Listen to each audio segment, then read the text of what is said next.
अफगानिस्तान के विदेश मंत्री की प्रेस कॉन्फ्रेंस में महिला पत्रकारों को रोका गया। राहुल गांधी समेत विपक्षी नेताओं ने महिला पत्रकार को रोके जाने पर फैलाया झूठ। तालिबानी प्रवक्ता ने दिया जवाब, पास न मिलने की वजह से कुछ महिला और पुरुष पत्रकारों को रोका गया। तालिबान की पाकिस्तान को खुली चेतावनी, मत उकसाएं। अफगानिस्तान के विदेश मंत्री आमिर खान मुत्तकी ने दिल्ली में अफगानिस्तान दूतावास में एक प्रेस कॉन्फ्रेंस की, लेकिन इस प्रेस कॉन्फ्रेंस में महिला पत्रकारों को जाने की परमिशन नहीं दी गई। जी हां, महिला पत्रकारों की एंट्री रोक दी गई, जिसके बाद इस मामले को लेकर सियासी बवाल शुरू हो गया है।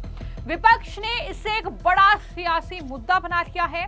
कांग्रेस पार्टी के सांसद राहुल गांधी से लेकर सांसद प्रियंका गांधी वाड्रा, आम आदमी पार्टी के नेताओं से लेकर तमाम विपक्ष के नेता इसको लेकर सीधे प्रधानमंत्री नरेंद्र मोदी पर हमला बोल रहे हैं। भारत विरोधी कहते हुए अपना ज्ञान लगातार इस मुद्दे पर दे रहे हैं, लेकिन इसी बीच भारतीय विदेश मंत्रालय ने भी अपना जवाब दिया है और कहा है कि दिल्ली में अफगानिस्तान के विदेश मंत्री द्वारा की गई प्रेस कॉन्फ्रेंस में विदेश मंत्रालय की कोई भूमिका नहीं थी। यह आयोजन अफगानिस्तान के दूतावास का आंतरिक कार्यक्रम था। यह बड़ी बात उनके जरिए कही गई। यानी किस तरीके से ये पूरी प्रेस कॉन्फ्रेंस हुई, आखिर मामला क्या था, ये जानकारी जो है अब विदेश मंत्रालय ने दी है। भारतीय विदेश मंत्रालय ने यह कहा है कि अफगानिस्तान के विदेश मंत्री की प्रेस कॉन्फ्रेंस में दरअसल महिला पत्रकारों को रोका गया है, तो इसमें हमारी कोई भूमिका नहीं है। दरअसल अफगानिस्तान के विदेश मंत्री मुत्तकी ने दिल्ली में अफगानिस्तान दूतावास में मीडिया से बातचीत की थी। महिला पत्रकारों को वहां पर जाने से रोक दिया गया। इसी के साथ तालिबान के विदेश मंत्री आमिर खान मुत्तकी ने पाकिस्तान को भी चेतावनी दी है। दरअसल उन्होंने कहा है कि पाकिस्तान जो उनके देश में इस तरीके से अटैक कर रहा है, वो उनके साथ खेलना बंद करे। इतना ही नहीं, उन्होंने पाकिस्तान को अफगानिस्तान को ना उकसाए, ये सलाह भी उनके जरिए दी गई है। जो अफगानिस्तान के दूतावास में प्रेस कॉन्फ्रेंस हुई है, वहीं पर अफगानिस्तान के विदेश मंत्री ने पाकिस्तान को ये चेतावनी दी है और कहा है कि पाकिस्तान को अफगानिस्तान को उकसाने से पहले ब्रिटेन और अमेरिका से बात कर लेना चाहिए। ये साफ तौर पर उनके जरिए कहा गया है। यानी भारत की धरती से अफगानिस्तान के विदेश मंत्री जो पाकिस्तान को चेतावनी दे रहे हैं, उसका असर क्या होगा, अब ये देखना होगा। हम पाकिस्तान हुकूमत का ये काम एक बड़ा गलती समझता है और इससे मसाइल हल नहीं हो सकता है। अफगानिस्तान का तारीख़ गवाह है कि ऐसा मसाइल ज़ोर से हल नहीं किया सकता है। तफाहुम और मुज़ाकरात का दरवाज़ा हमने खुला है, तफाहुम होना चाहिए और जो मुश्किलात जिस ममालिक के अंदर है वो अपना मुश्किलात खुद हल करे। जब अल्लाह ताला ने 40 साल के बाद अफ़गानिस्तान को अमन दिया, अफ़गानिस्तान को तरक्की नसीब किया, इस पर कमियती नहीं होना चाहिए। अफ़गानिस्तान भी इस खित्ते के एक आज़ाद मुल्क है। जब उधर अमन आया है तो फिर लोगों को क्यों तकलीफ़ है? ये अफ़गानिस्तान का लोग भी हक़दार है, इंसान है, मुसलमान है, बशर है, ताकि इसी 4 सालों में जो सहूलियात आया है, जो अमन अमान आया है, जो तरक्की आया है, जो इक़्तिसाद और दूसरे शोबों में बेहतरी आया है, उसको और भी फ़रोग़ देना चाहिए। अफ़गानिस्तान में अमन और तरक्की ये सारे खिते के खैर में है। अफ़गानिस्तान, आपको पता है कि इस खिते में वो इत्तिसाल और ट्रांजिट और इक़्तिसाद का एक मरकज़ बन सकता है। ये जोग्राफिया ऐसा है कि सेंट्रल एशिया और जनूबी एशिया के दरमियान ये बेहतरीन नज़दीक रास्ता है वसल का, तो इससे फ़ायदा उठाना चाहिए। इस हालात को ख़राब करना नहीं चाहिए। हम जैसे हिंदुस्तान के साथ अच्छा ताल्लुकात चाहता है, पाकिस्तान के साथ भी अच्छा ताल्लुकात चाहता है, लेकिन ये ताल्लुकात दोनों तरफ से हो सकता है, एक तरफ से तो नहीं हो सकता है। इसलिए हमारा ख्वाहिश ये है कि ऐसा गलती को तकरार नहीं करना चाहिए। इसके बाद सोशल मीडिया पर कई पत्रकारों और नेताओं ने इसे भारत की गरिमा और समानता के सिद्धांतों के खिलाफ बताया था। राहुल गांधी ने एक्स हैंडल पर पोस्ट किया और लिखा, श्रीमान मोदी, जब आप महिला पत्रकारों को सार्वजनिक मंचों से बाहर रखने की परमिशन देते हैं तो आप भारत की हर महिला को ये बता रहे होते हैं कि आप उनके लिए खड़े होने के लिए बहुत कमजोर हैं। हमारे देश में महिलाओं को हर क्षेत्र में समान भागीदारी का अधिकार है। इस तरह के भेदभाव के सामने आपकी छुपी नारी शक्ति पर आपके नारों की खोखलेपन को उजागर करती है। वहीं राहुल गांधी की बहन प्रियंका गांधी वाड्रा लिखती हैं, प्रधानमंत्री को टारगेट करते हुए कि प्रधानमंत्री जी कृपया तालिबान के प्रतिनिधि के भारत दौरे पर आयोजित प्रेस कॉन्फ्रेंस से महिला पत्रकारों को हटाए जाने पर अपनी स्थिति को वो स्पष्ट करें। यदि महिलाओं के अधिकारों के प्रति आपकी मान्यता एक चुनाव से दूसरे चुनाव तक अपनी सुविधानुसार दिखावा मात्र नहीं है तो फिर भारत की कुछ सबसे सक्षम महिलाओं का अपमान हमारे देश में कैसे होने दिया गया, जबकि महिलाएं ही इसकी रीढ़ और गौरव हैं। ये प्रियंका गांधी वाड्रा का ट्वीट है।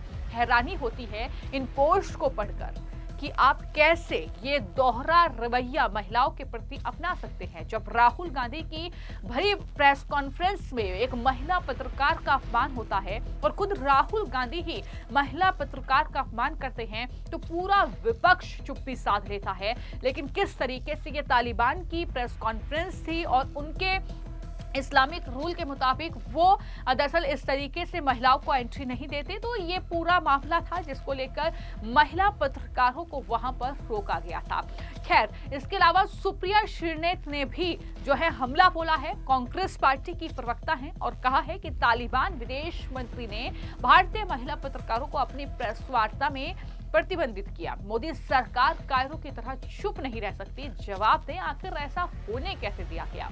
और पुरुष पत्रकार जो प्रेस वार्ता में बैठे रहे, लानत है आप पर। तो ये जो है इस तरीके का ट्वीट, एक तरीके से वीडियो संदेश है, ये सुप्रिया श्रीनेत की तरफ से दिया गया है।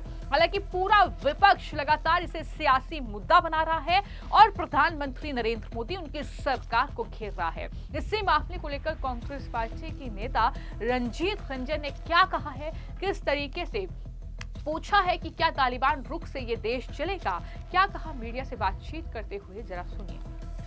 देखिए, सबसे पहले तो ये भारत देश है, हमारा देश है। आपके प्रोटोकॉल उतने ही चल सकते हैं जिसमें हमारे कल्चर को और हमारे देश की महिलाओं का अपमान नहीं हो। ये तो रूल अलग है, प्रोटोकॉल अलग है। ये तो आप हमारी संस्कृति और पूरे वर्ल्ड की, मैं कहूंगी, महिलाओं का अपमान कर रहे हैं। तालिबान में क्या होता है हम सबको मालूम है। तो क्या आप देश आप तालिबानी रूल से चलाएंगे क्या हम उनके नियम को मानेंगे क्या? मुझे तो सबसे पहले प्रधानमंत्री और होम मिनिस्टर का पक्ष जानना है कि भाई आप बताइए कि जब उन्होंने वुमेन जर्नलिस्ट को आने से मना किया, हमारे देश का रुख क्या था, हमारी स्टेटमेंट क्या थी? क्या आपने चुपचाप मान लिया? क्या आपने चुपचाप महिलाओं का अपमान को सह लिया? आज तो इंटरनेशनल बालिका दिवस भी है। तो ये प्रधानमंत्री बताएं, होम मिनिस्टर बताएं कि एक तरफ आप महिलाओं के सशक्तिकरण की बात करते हैं, बराबरी का हिस्सा मिले उसकी बात करते हैं, और दूसरी तरफ आप मान कैसे गए? किस तरह हमारे देश में हमारे ही जर्नलिज्म में इक्वालिटी और जेंडर इक्वालिटी के लिए तालिबान डिसाइड करेगा? तो मुझे सरकार का पक्ष जानना है। उनको बताना चाहिए कि हमारे ही देश में किस तरह से आपने अपनी ही महिलाओं का अपमान सह लिया। इस देश में बिहार में चुनाव आ चुका है और होम मिनिस्टर साहब इस तरह के जो स्टेटमेंट है तभी देते हैं जब कहीं ना कहीं में चुनाव होता है। अनफॉर्चुनेट है कि भैया सीमा सुरक्षा देश की आपके हाथ में है, सुरक्षा आपको करनी है, और मेरे ख्याल से तीसरी बार होम मिनिस्टर और प्रधानमंत्री साहब आप ही की पार्टी है, आप ही के लोग हैं, तो घुसपैठिए घुस कैसे रहे हैं? क्या आपकी सुरक्षा जो चौक चंबंद है, सीमा सुरक्षा है, वो आपसे संभल नहीं रही है क्या? या सिर्फ ये चुनावी जुमला होता है? तो ये आपकी जिम्मेदारी है, आपकी रिस्पॉन्सिबिलिटी है। तो लाइए ना, डाटा लेकर आइए ना क्यों नहीं ला रहे हैं? ये सिर्फ चुनाव में ही सिर्फ बातें क्यों होती है? एक्चुअल चीज पे क्यों नहीं बातें होती हैं? तो सबसे पहले तो आप ही पे एलिगेशन है कि क्या आप सीमा सुरक्षा को सही तरीके से कर नहीं पा रहे हैं। देखिए, अभी जो खबर निकल के आ रही है और जो ओपन भी है, तो भाई एनडीए में जितने ज्यादा मुझे लगता है कि रस्साकशी हो रही है, हम लोग तो बहुत शांति से अपना काम कर रहे हैं। और आज भी सीसी और मुझे लगता है बहुत जल्द अनाउंसमेंट बाकी की सीटों की भी होगी। और मुझे नहीं लगता कि हम लोगों में कोई ऐसी बात है, लेकिन वहां पर तो सिर फटवल हो रहा है। चिराग कुछ बोल रहे हैं, मांझी कुछ बोल रहे हैं, और कुशवाहा जी तो हमारी पार्टी में आ चुके हैं। तो वहां पे तो काफी रस्मकशा है। मुझे लगता है कि उन्हें दूसरों के घर में झांकने से बेहतर होगा अपने घर को संभाले। और क्योंकि बिहार ने तो तय कर लिया है कि उनके घर को इस बार संभालने क्या, उनको सत्ता से विमुख करना है। तो कहीं ना कहीं विपक्ष के जरिए जो सवाल उठा रहे हैं उसमें कई चीजें स्पष्ट होती हैं। दरअसल सबसे पहले कि प्रेस कॉन्फ्रेंस जो है वो अफगानिस्तान दूतावास के भीतर हुई। भारत की वहां कोई भूमिका नहीं, जैसा कि विदेश मंत्रालय ने स्पष्ट किया। दूसरा, दरअसल जिस तरीके से इस्लामी रीति रिवाजों के बारे में लगातार बात की जा रही है, महिलाओं को मस्जिद में भी जाने की इजाजत नहीं है, तो क्या विपक्ष इस बारे में भी बात करेगा, ये भी लोग पूछ रहे हैं। तीसरा, आपके अपने निर्वाचन क्षेत्र में मुस्लिम महिला उम्मीदवारों को चुनावी पोस्टरों में अपना चेहरा दिखाने की इजाजत नहीं है, इसका भी पर्दाफाश विपक्ष के जरिए होना चाहिए। ये भी सवाल कहीं ना कहीं जवाब देते हुए विपक्ष को उठाए जा रहे हैं। तो क्या विपक्ष इस पर जवाब देगा? क्या राहुल गांधी इस पर बोलेंगे? ये बड़ा सवाल है। लेकिन राहुल गांधी, प्रियंका गांधी वाड्रा का पोस्ट आपने देखा। इसके अलावा आम आदमी पार्टी भी पीछे नहीं रही। आम आदमी पार्टी की तरफ से एक एक्स हैंडल पर पोस्ट किया गया, जिसमें उन्होंने सीधे डोनाल्ड ट्रंप का जिक्र किया और लिखा कि डोनाल्ड ट्रंप की धमकियों के आगे झुक कर मोदी सरकार की रीढ़ की हड्डी टूट चुकी है। इसलिए तो मोदी सरकार अब अफगानिस्तान की तालिबानी सरकार के महिला विरोधी ये तुगलकी फरमान को मान रही है। उन्होंने जिक्र किया कि किस तरीके से विदेश मंत्री की प्रेस कॉन्फ्रेंस दिल्ली में हुई। इस प्रेस कॉन्फ्रेंस में महिला पत्रकारों को नहीं आने दिया गया, यानी तालिबान के विदेश मंत्री की। तो ये आम आदमी पार्टी लिख रही है। लेकिन जब सवाल विपक्ष के जरिए उठाए जा रहे हैं, तो इस बीच प्रेसिडेंट है जो ऑल इंडिया इमाम एसोसिएशन के साजिद रजीदी, जब उनसे बातचीत की गई तो उन्होंने इस मामले को लेकर विपक्ष पर जोरदार हमला बोला और इस्लाम का हवाला देते हुए क्या कहा, जरा सुनिए। जब अपने देश से खदेड़ी गई तो यहाँ की घुस गई, कहीं और भी जा सकती थी। तो मेरा कहना यह है कि ये चुनावी मुद्दे हैं, चुनावी बातें हैं, बहुत ज्यादा सीरियस लेने की इनको जरूरत नहीं है।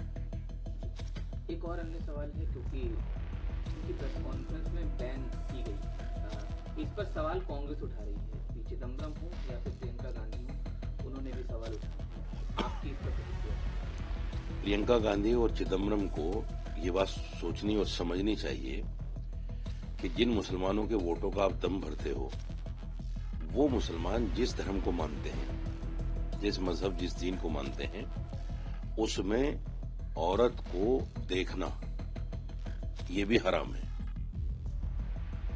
अफगानिस्तान में चूंकि इस्लामिक उसूल नाफिज हैं, इस्लामिक शरिया लॉ नाफिज है, तो वहां के जो मंत्री हैं, वहां के जो लोग हैं, वो नहीं पसंद करते इस चीज को। आप कौन है भाई कि भाई उन्होंने ऐसा क्यों नहीं किया? ये तो हर मजहब के मानने वाले का अपना एक उसूल है, उसका लॉ है, उसके हिसाब से वो काम कर रहा है। उन्होंने कहा एंट्री बैन है तो ठीक है, कोई बात नहीं, बैन है, नहीं देखना चाहते वो, क्योंकि इस्लाम में इस चीज की कतई इजाजत नहीं है कि भाई हम, अगर काम चल सकता है तो हमें अवॉइड करना चाहिए। सवाल यह है कि तमाम एजेंसियों के पास, तमाम टीवी चैनल्स के पास, तमाम सोशल मीडियाज में मर्द अवेलेबल हैं। ऐसा नहीं है कि भाई काम नहीं चलेगा। अगर काम ना चले वहां मजबूरी में ठीक है, बुलाया जा सकता है। हिंदुस्तान चूंकि एक सेकुलर मुल्क है, जमहूरी मुल्क है, लोकतांत्रिक देश है, इसमें ये बातें करना, अगर ये बात साजिद रशीदी कहता कि मैं किसी महिला पत्रकार से वार्ता नहीं करूंगा, तो उस पर सवाल उठ सकता था। वो तो दूसरा देश है, उसमें इस्लामिक उसूल हैं, तो आप उस देश की बातों को क्यों, बहुत सारी चीजें, ट्रंप आएगा यहां तो अपनी शर्तों पे आएगा। आप ये थोड़े कह सकते हैं कि ट्रंप ने ऐसा क्यों कर दिया, क्योंकि ट्रंप तो ट्रंप है। पुतिन आएगा तो वो अपनी शर्तों पे आएगा, जिनपिंग आएगा तो अपनी शर्तों पे आएगा। आप ये नहीं कह सकते कि नहीं आप ये नहीं कर सकते, आप वो नहीं कर सकते। आपने सवाल उठा दिया क्योंकि वो मुसलमान है, इसलिए आपने सवाल उठा दिया। तो तमाम मुसलमानों को ये सोचना चाहिए कि इन लोगों की इस्लाम और मुसलमान के प्रति क्या सोच है और हमें अब क्या करना है, इनको वोट देना है कि नहीं देना है। तो करवा चौथ पर मेहंदी लगाने के मामले में आपने एक बयान जारी किया है, उसके विषय में जानना। देखिए, जब भी कोई हिंदू त्योहार आता है उसमें जिहाद शब्द जोड़कर मुसलमानों को अलग थलग करने की कोशिश की जाती है। मेहंदी एक छोटा सा काम है, रोजाना की रोजी रोटी आदमी कमाता है, वो रोजी रोटी छीनने की बात है। मुसलमान बिल्कुल ऐसा नहीं करता। मैं कहता हूं जो मुसलमान होगा वो करेगा भी नहीं, क्योंकि इस्लाम में किसी लड़की के साथ शादी से पहले तन्हाई में बैठना, उससे बात करना, रिलेशन बनाना ये जायज ही नहीं है। आजकल के हालात में कुछ लड़के, हिंदू लड़के भी कर रहे हैं मुसलमान लड़कियों के साथ में, और मुसलमान लड़के भी कर रहे हैं हिंदू लड़कियों के साथ में। जब तक रिलेशन अच्छा चलता है ठीक है, नहीं तो फिर वो हिंदू मुस्लिम वाला काढ़ा जाता है लड़की की तरफ से। मैं तो हिंदू भाइयों को एक सलाह देता हूं, मशवरा देता हूं कि अगर आपको अपनी बेटियां बचानी है, अपनी बच्चियां बचानी है, तो ये जो संत का चोला पहनकर, सनातनी लोग संत का चोला पहनकर और ये कहकर कि हमने सन्यास ले लिया, एक बहुत बड़ा वर्ड है सन्यास, और सन्यास का महत्व और उसकी जो अहमियत है वो बहुत बड़ी है सनातन धर्म में। वो सन्यास लेकर फिर इस तरह का कृत्य करते हैं। सवाल ये है कि अगर आपके बस का नहीं है सन्यास लेना और उस पर अमल करना, तो आप शादी क्यों नहीं करते? आप शादी करो। सन्यासी जिंदगी को जरूरी थोड़ी है, सनातन में ऐसा थोड़ी लिखा है। तो मैं हाथ जोड़कर विनती करता हूं तमाम हिंदू लोगों से कि अपने इन बाबाओं से, जो ढोंगी बाबा हैं, बहुत सारे बाबा मार्केट में हैं, आजकल भी हैं, नए नए लड़के हैं, वो कहते हैं हम बाबा हैं और चमत्कार दिखाते हैं। इन सब बाबाओं से अपनी लड़कियों को बचा लो। 14 नाम की एक लिस्ट जारी की थी अखाड़ा परिषद ने 2017 या 18 में, उसके बाद में इतने ही और इससे भी ज्यादा नाम इसमें जुड़ गए हैं। साउथ में 2 लोग पकड़े गए, एक 13 लड़कियों के साथ में, एक 15 लड़कियों के साथ में। अभी दिल्ली में एक साहब पकड़े गए, उन्होंने इनका भी रिकॉर्ड तोड़ दिया, वो 17 लड़कियों के साथ रेप में पकड़े गए। तो ये संत के नाम पर जो चोला पहनकर इस तरह का कृत्य कर रहे हैं और आप श्रद्धा में डूब जाते हो, लीन हो जाते हो, इनको भगवान मान लेते हो। आज भी कुछ अंधभक्त लोग आशाराम के यहाँ जेल के सामने जाके भक्ति करते हैं। तो इस अंधभक्ति से बाहर आओ, जो असल सनातन धर्म है उसको पहचानो। ये सनातन धर्म के भेड़िए हैं, बहरूपिये हैं, इनसे बचो और अपनी बच्चियों को बचाओ। तो जैसा कि मैंने आपको बताया कि ये अफगानिस्तान के विदेश मंत्री की दिल्ली में जो अफगानिस्तान का दूतावास है वहां पर प्रेस कॉन्फ्रेंस हुई थी। वहां पर महिला पत्रकारों को परमिशन नहीं दी गई। विपक्ष इस तरीके से अब महिला सशक्तिकरण, महिलाओं का अपमान, इस तरीके की बातें कर रहा है। लेकिन कई बार महिलाओं को लेकर विपक्ष का दोहरा रवैया, दोहरा चरित्र जो है एक तरीके से देखने को मिला है।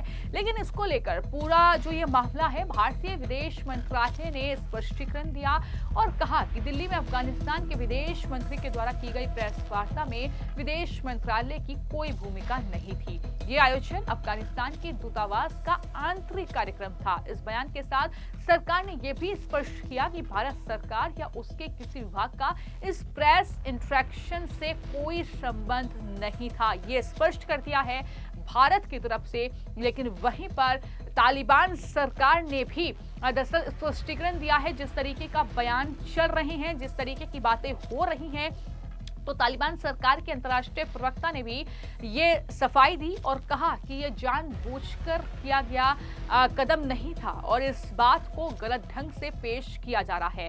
तालिबान सरकार के प्रवक्ता ने कहा, मुत्तकी काबुल में अपने कार्यालय में नियमित रूप से महिलाओं से मिलते हैं। मैं खुद महिला पत्रकारों को इंटरव्यू देता हूं। ये कहना गलत है कि महिला पत्रकारों को जानबूझकर ब्रीफिंग से बाहर रखा गया।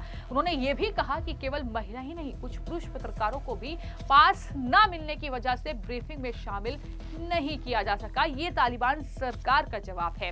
यानी वो सीधे तौर पर ये कह रहे हैं कि गलत तरीके से इस खबर को पोर्ट्रे किया जा रहा है। तो कुल मिलाकर अब इस पर एक तरीके से जबरदस्त बहस छिड़ गई है। दरअसल मुत्तकी की इस प्रेस कॉन्फ्रेंस में महिलाओं की एंट्री पर रोक की खबरों से भारत में कूटनीतिक मर्यादा और समान अधिकारों पर ही ये बहस छिड़ी हुई है, जिसमें राहुल गांधी, प्रियंका गांधी वाड्रा, तृणमूल कांग्रेस की सांसद महुआ मोइत्रा सरकार पर हमला बोल रही है, पूछ रही है कि क्या अब तालिबान एक तरीके से भारत जो है वो काम करेगा। तो इस पूरे मामले को लेकर आने वाले वक्त में किस तरीके का राजनीतिक बवाल होगा ये देखना होगा। फिलहाल आपकी इस मामले को लेकर क्या राय है हमें कमेंट बॉक्स में जरूर लिखें।